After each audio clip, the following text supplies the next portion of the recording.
Macedonia 150 here, and this time I'm doing a slight evolution of the $1 game slot challenge, but I've changed the rules for the UK to now it's going to be the games for £3 or less challenge, because it's just a lot easier that way.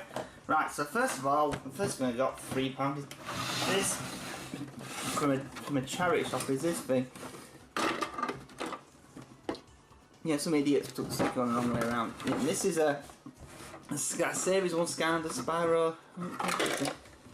Bizarrely enough, inside it was the Lich King with BMO's body. It's pretty weird, isn't it? This was just inside it when I bought it. I mean, a rubber spider, wasp from the Avengers, I think. Pretty weird. And a frog.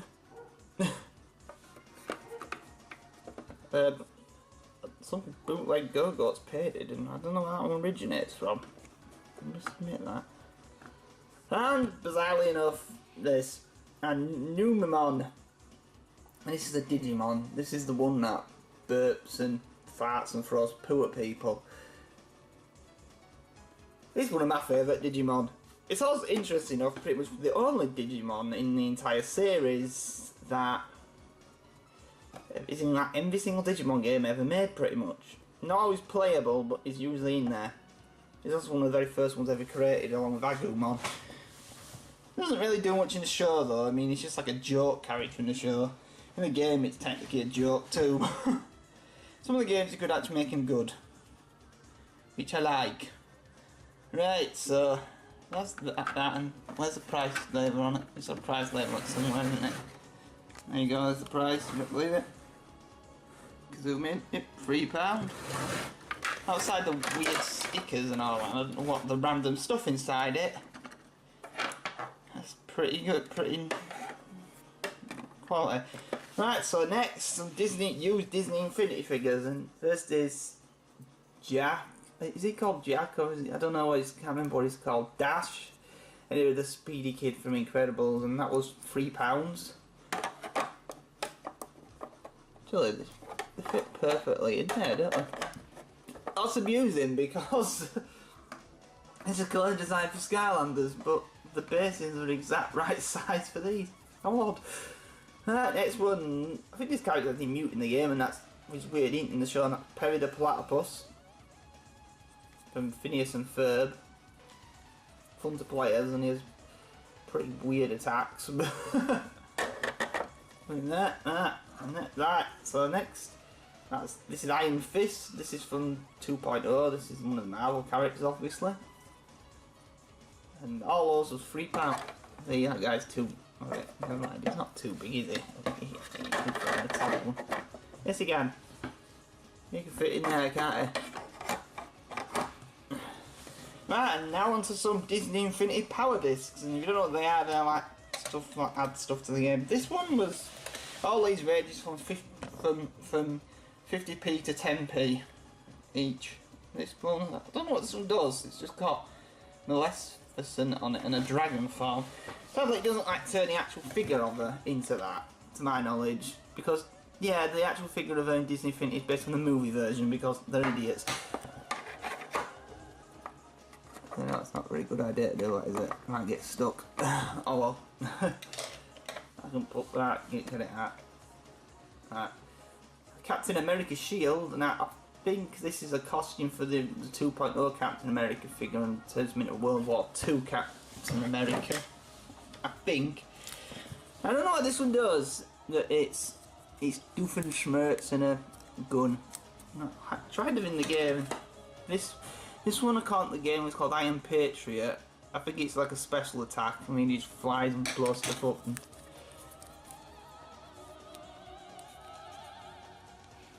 this one's, I know the sticker ruins it and you can't tell what it is, but it's a Tron. It's a Tron. So they're like the weapon power up this sword. Sometimes the character costumes, and now we've got a bunch of other ones. This is a Frankenweenie theme world. I mean, in your level creator mode, if you put this down, it turns the wore black and white and plays music from the film Frankenweenie. Weird. And this one's Cinderella's Chariot. Yep, this is a car you can race around in. This is a Frozen theme one that gives you an ice state, ice world. Let's just look at the artwork. It's not the artwork using any other Frozen things. I've seen it out in the Disney Infinity ones. Probably the most greatest one and the strangest one, a lot of them. It's a boomerang fish from the Muppets. Yeah, it's a weapon. You can actually kill people with it. I mean, you gotta love how random that is. That. And there's another weapon. It's Carl's golf club walking stick. There's some interesting stuff in this game, isn't there? And this one actually plays music when you use it, and this is the Pizza Planet car from Toy Story. Yep, you can drive it. And there's one that's barely in the movie whatsoever. That's Mike Wazowski's car from Monsters Inc. I've really barely seen that in the movie. It's actually got 6 wheels. And this one's a background set. This themes the world. It's like Frankenweenie. It's got Frankenweenie on it. This is the background for Alice in Wonderland World, which has music from the thing on it. That's another background thing. Yep. And that's the rideable the horse from Brave that you can obviously ride around on. This thing has some pretty strange things in it when you think about it. Right, now these are £3 each. Now these are a bit different. These are the 3.0 ones because the 2.0 disc was only sold in blind bags and was a pain to get hold of. But they actually gave up with the 3.0 series. And these ones are Tomorrowland ones. And we've got, I think, what's supposed to be a time bomb, a gun. Then ones theme the world to the movie Tomorrowland, which no one really seems to talk about. So I guess that's another. Let's make a Disney Infinity thing on it for savings no one cares for. And this one's the Good Die. Now I know it says £5, but this was actually £3. All these were £3. This is a Good Dinosaur one, and we've got a T-Rex. We've got 4 different dinosaurs, and you can just ride around these and smash things up. And they actually have dialogue as well. They're not just things. Right. So next we've got this is Star Wars: The Force Awakens Power Disc pack. I noticed the Tomorrowland Power Disc pack don't say Tomorrowland on it, just says Power Disc pack. Weird. But yeah, some kind of spaceship thing. Some kind of orbital laser like power up. The costume, that's the costume disc for Poe Dameron, so that where's that, and that's a Stormtrooper out with the fin that you put the disc under the character. Right, this one is Rise Against the Empire Power Disc. We get the Slave 1 that you can fly around in, Y-Wing that you can fly around in, Princess Leia's Bounty Hunter costume, and Luke's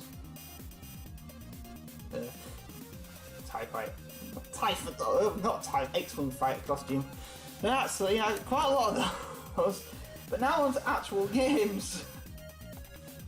Right, so first I'm going to pick games I've actually bought from Game, and and another rule about this thing I kind of forgot is if the game's £3 or under, it counts. Even if it's a buy for 2 or on a special offer and it's still under £3, it still counts for these videos. Right, so the first one, this one's a really obscure one, it's XG Blast by Rising Star Games, and this is a Geometry Wars clone. Pretty late into the life of 2009, it's not that late. Terrible cover, I mean, look at it. I mean, is it surprising that we really want to touch it with that bland cover? I mean, it just looks like some rubbishy pop art from the 70s. But yeah, this is a Geometry Wars clone. Actually a lot harder than the actual Geometry Wars game in the 3DS, because you actually have lives in this one. You have to actually clear all the stages in 3 lives, and you can actually run out and then start the whole level all over again. So it's kind of fun. Right, next, it's Spore Creatures. Now this is a DS exclusive version of Spore.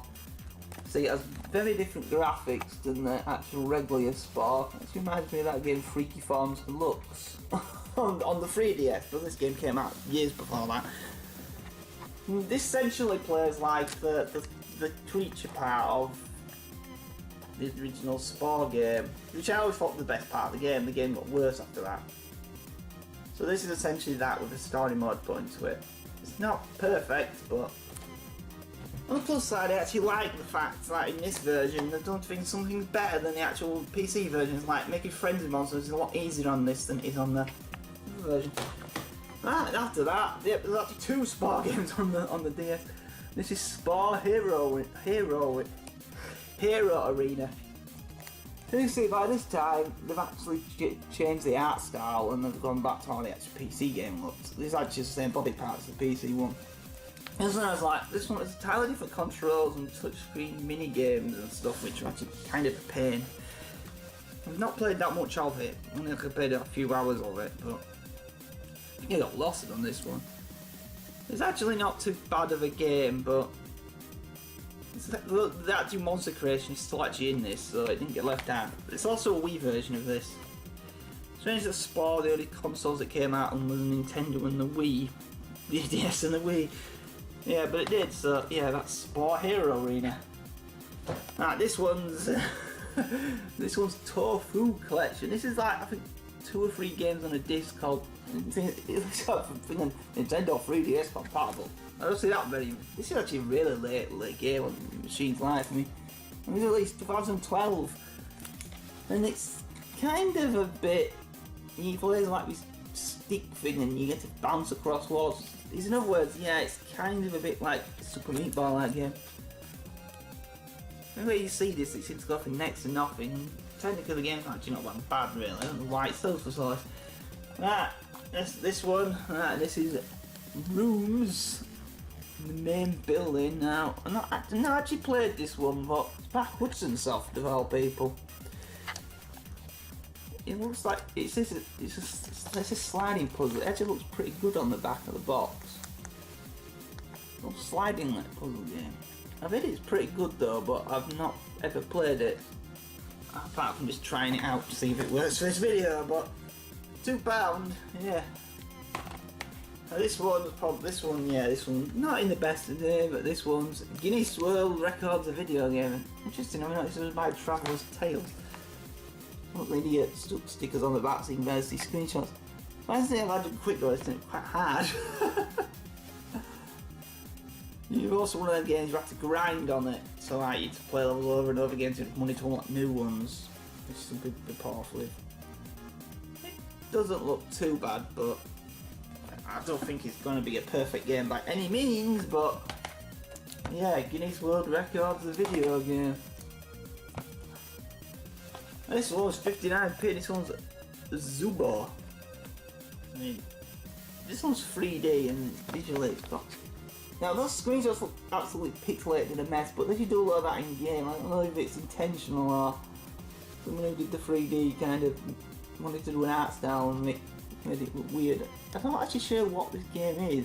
It's a fighting game, an action game, I'm not entirely sure. It looks pretty odd though, doesn't it? I mean, Zubo. Yeah, I don't know much about it, to be honest.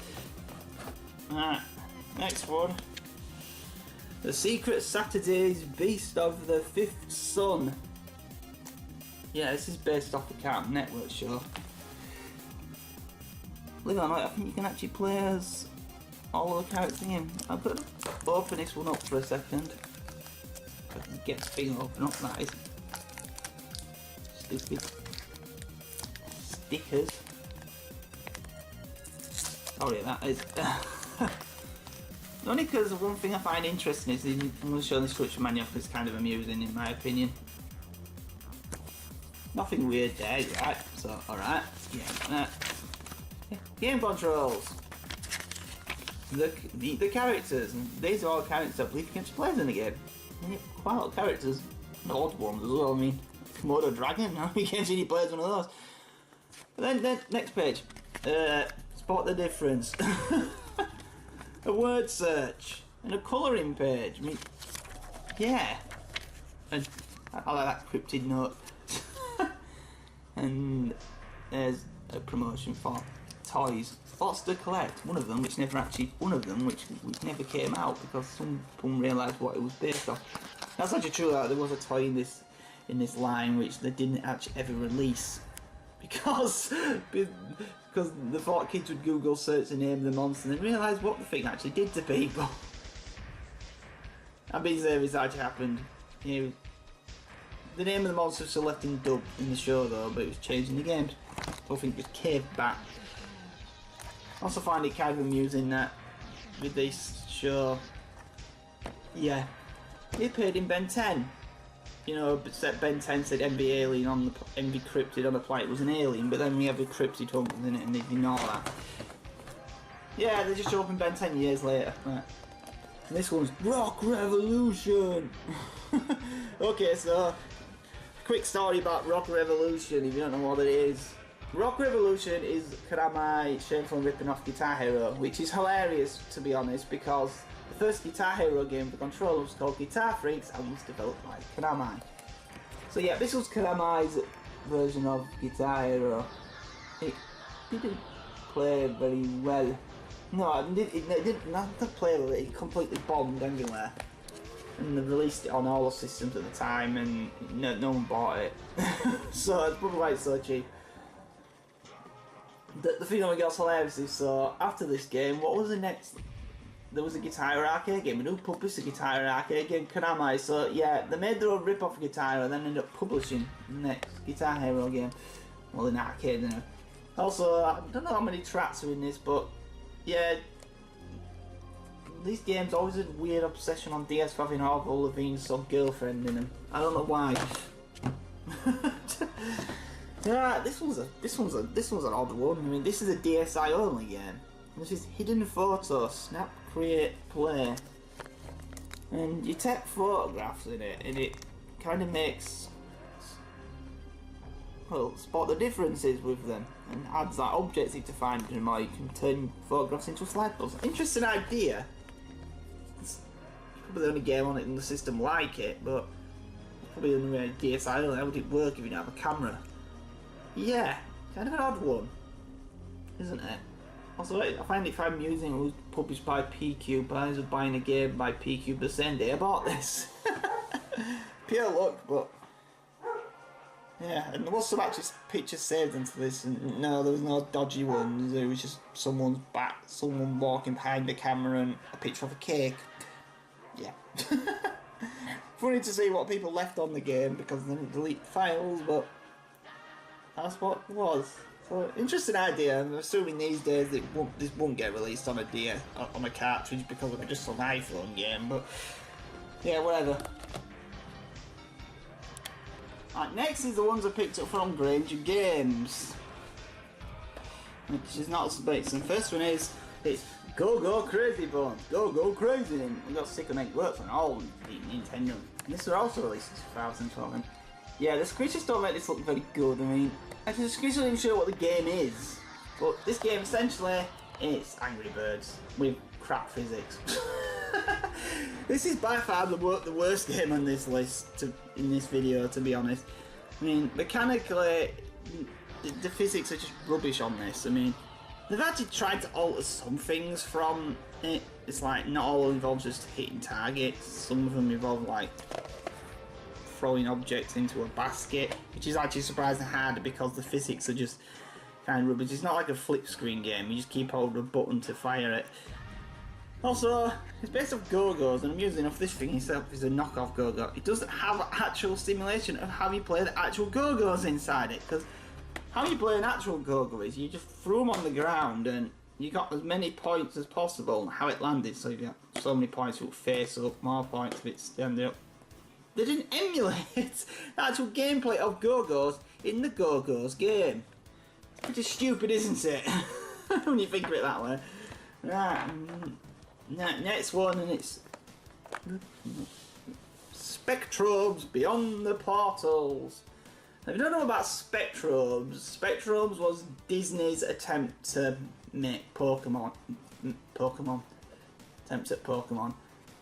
And you played as a dude, I think he's called Rylan or something. I don't know, I can't remember what he was called. Rylan, I don't know. Well, anyway, the gameplay was massively different than Pokemon because you actually, well, you can see you had weapons in it. you actually fought some like slime monsters in the first game, and the actual so-called spectrobes was like you had to like dig them up with a DS pen, like excavate them like fossils, and then revive them. And you just fought monsters, and they just helped you fight the monsters with them. You couldn't actually catch the enemy monsters in the game. All the monsters you had to dig for. Come back to that later. And the game also had these let's see, cards, which you can see have you're meant to tap the numbers in order. You can easily fake these. Once you figure out like how the system works, you can easily like get these and unlock these things without owning the cards. Because I don't think they ever sold the cards anywhere, so good luck finding them. But yeah, I'm surprised my copy actually came with an attack seed and just a Mugon and a Pagoni Talus. Yeah, it still came with the cards. This is actually a series, but you think people would mention it, but it's completely forgotten to time. It's actually a terrible game either, but actually fairly decent for what it is. But this is the second game on the DS. There's obviously the original, which is called Spectrobes, and there's also one on the Wii. So this game had 3 games. Also, the person who created the character was, I think he's called Barlow, and that name might not mean much to you, but he designed the characters for Captain N, Extreme Ghostbusters, the Starship Troopers animated series, the animated Alf series, maybe Jumanji, Tootenstein, that movie called, Igor. He's worked on a lot of stuff, and unfortunately they didn't use the only outside his character, they didn't use any of his designs for the monsters, which sucks because they just went with more getting Japanese eyes to design them. But for that, the guy never made any other games, which is, well, designed characters for games, which is pretty unfortunate really. It's Disney, but the game itself was pretty good. The first one was anyway. So next we've got ones I got from Computer Exchange. This is Mini Ninjas. Yep, Mini Ninjas. This is a DS version. I'm not sure I'm sure the DS version is exactly the same as the console version on the 360. I think Wii and PS3, which itself is actually a good game. It's a good platform game. Kind of has some like mechanics from Sonic in it, like when you kill the enemies, they turn into animals. But different series, you can actually jump in the animals and like be a ninja and just avoid all your enemies. Or with like bears, you can actually fight back with them. It's a goofy, silly game, and it was made by originally on the consoles anyway by IO Interactive, and you know they're the people who made Kane and Lynch and the Hitman series. I wish I'd make more of these and more of them 2 series, to be honest. I like that series more than some more. Alright, this one, next shiny games, this one's Metroid Prime Hunters. This is a game that technically plays better on a 3DS than the DS because you can use the DS thumbstick to control characters better than the D-pad. Yep, obviously you can't play it online anymore because that's been shut down, but I don't think I need to really explain much else about this one. I mean, it's Metroid, isn't it? And this one I don't know much about, to be honest, but it's Dragglade. It's by Atlas. It's such a US copy, so I don't know how I got hold of it, how it got in you. What a bit I played of it. It's like a music game crossed for a beat 'em up. It's crossed for an RPG. It's an interesting idea. It's also by Bam Presto. It looks like a decent enough game, especially with brighter cost for it. It was complete as well. And another game I got from Granger Gage, but this one just came in no box, is James Pond, codename Robocod. Now this is such an oddity, this game in general. I mean, most people don't know what this game is. I mean, technically this is a remake of James Pond 2, codename Robocod. Though it's not a remake at the same time, because obviously it was an Amiga game and a 16-bit title, and 2 8-bit versions, but all the versions PS1 onwards of this game a entirely different game. Now, it uses a lot of the same graphics as the regular version. I think they've been slightly improved as well, actually, in some places. And remix the music, but here's the weird thing, all the levels are entirely different than the older versions. Also, in the original version you rescued penguins, this one you rescued elves, because it was meant to be a game set around Christmas, so I suppose that makes sense. So, this was the final version of the second version made of it, and this version, well, unfortunately the music on the DS version sounds kind of crap. I mean, it sounds worse than the Mega Drive music. I don't know how they managed that, but this version was also on the PS1 and PS2. But obviously the DS version of this uses the second screen for a map screen, which obviously the version can't do. Yeah, an interesting game that's only been remade a lot of times for some reason. But yeah, that's James Pond, codename Robocod. Actually, no, this is called codename Robocod. The original was called James Pond 2, wasn't it? That's going to confuse people even more, isn't it? Right, these ones I got from miscellaneous places, so I can't mention. This one's a great game. This is Legend of Kage 2. This was by, well, it says it's by Square, but it's technically a Taito game. This is a sequel. This is a sequel to the 1984 arcade game / Nintendo / Famicom Legend of Kage. You've probably seen videos of it online. It's that one where you play as that ninja, you can jump really high in a tree and shoot millions of bullets out. So yeah, this is like Shinobi. If you want to play Shinobi on the DS, this is the closest you get. You've got 2 characters to play as in the game. I can't remember who they are actually, but there's him and I think there's the other character, I'm not sure, the female character. Just like Shinobi, the game's actually pretty tough. Yeah, you do have magic attacks and like runes you can equip to like do different things, and this one's really good. It's a really good game when you get hold of it. If you really like games like Shinobi, you'd probably love this one. Now, this one's very shiny. Nice good price in the back of it, $1.99, and yep, this is Rhythm Paradise. It's not. I know it's got a different name in the US, but no, I know it's the actual sequel. This is out in the US, that's available on the 3DS. Unfortunately, Nintendo of America being crappy like they are, made it eShop only over there. Though Europe gets it, I think, in October, but we can actually buy it in stores as well as an eShop. Don't know why Nintendo America just screwed America's over out of getting decent versions of the game. That's because, well, I don't know why. They just did it, didn't they? Unfortunate. Yep, there it is. They just want the game to fail, innit? You gotta admit, I was very... I always just sucked at that game. This one I'm not going to show the price of, this one. That's Big Brain Academy. Yep. Sure, most people know what this is. These ones are insanely cheap. Original version of Brain Training, or Brain Age, what you want to call it. Include Sudoku. I don't need to write that down like that's important. I don't know. Loads of the games like that. And last one. There's a reason why, and yep, that's the reason why I didn't show these ones. All these free games set alone cost 20p. Yeah. Yes, not even a pack, 20p each. It's insane, isn't it? And anyway, this is Guitar Rock Tour. This was Game Loft, and yeah, as everyone knows, Game Loft are well known for making rip-offs of other people's games, and this is a shameful rip-off of Guitar Hero. It doesn't need a controller or anything like that. So to play with the DS stylus or the buttons. Yeah, you've got an option, you have to. And look, this one has Girlfriend by Avril Lavigne on it as well. I've actually beaten this game. It's actually a very short game. The one thing kind of annoying about it, there's only 15 music tracks in the game.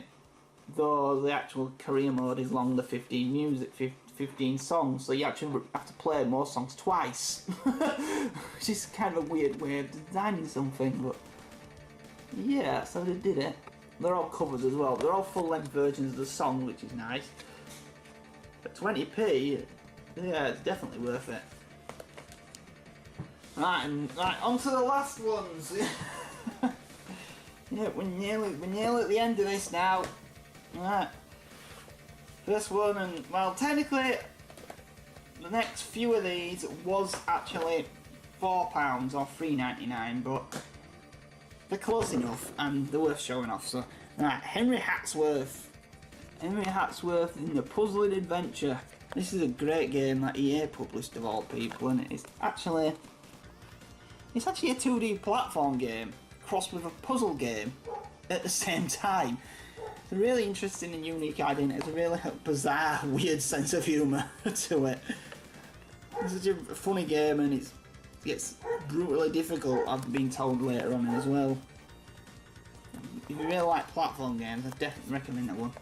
Now, yeah, I don't think I really have to explain what this one is. It's WarioWare Touched, which comes in a daft yellow box, not a pink one like America got. And yet, there's a reason it's a computer exchange, and there's a reason why it's like this, and it's just got a photocopy, because this was only the cartridge on its own and missing instruction book. Here's the thing, the £4 I'm not bothered because it's a really good game, and number 2, and this is more important, well, I already have an original box and the manual for this, but when my youngest brother was really young, he left the game cartridge in his pocket one day and it went in the washing machine, and well, the cartridge like fell into 3 pieces. So we got a game box for it and no cartridge, so essentially this is just like a nice spare case. I was saying that I should put that James Pond game in it, shouldn't I? So yeah. That's what they actually went out the way to actually give me it in a legit case and photocopy and stuff, starting photocopying actual colour thing just for it. A lot more work than most people do. You know, this one I'm not sure how on earth I found it in a shop that's cheaper. These next lot are all from Castle Versions. $3.99, and that's Phoenix Wright Ace Attorney. Yeah, I'm pretty sure this game usually sells for more than that. I mean, I don't even... this is not a game you see very often. Order in the Court. Yeah, Phoenix Wright. Not a game series I've actually really played, but...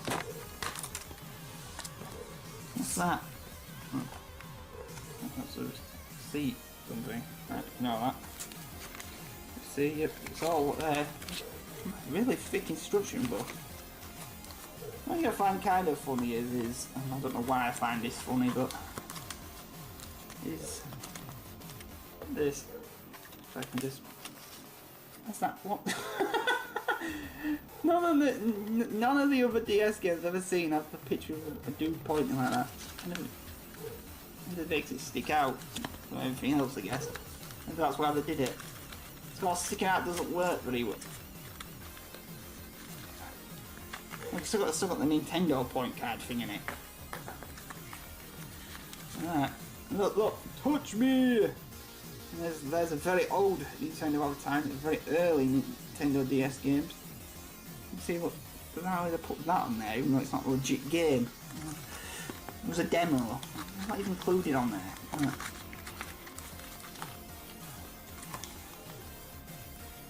So yeah, that's Phoenix right there to tell you, that's definitely the biggest bargain of this entire video, so I know that game's probably worth more than I paid for it. And this one was also bizarrely £4, and it's Professor Layton and the Curious Village. This is the first Professor Layton game. This one was $3.99 as well.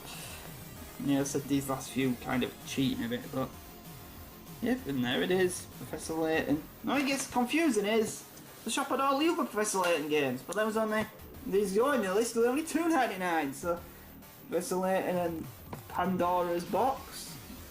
Yep, not in, the box is like in the perfect condition, but the games look perfectly fine. It's just they sort of safe all of them and the person had beat them, so we played with that. Professor Layton and the Lost Future. Yep. That was $99 as well. And Professor Layton and the Spectre's Call. This was the final Professor Layton game on the DS. Obviously you can't use the internet things on these anymore, which is pretty unfortunate, but...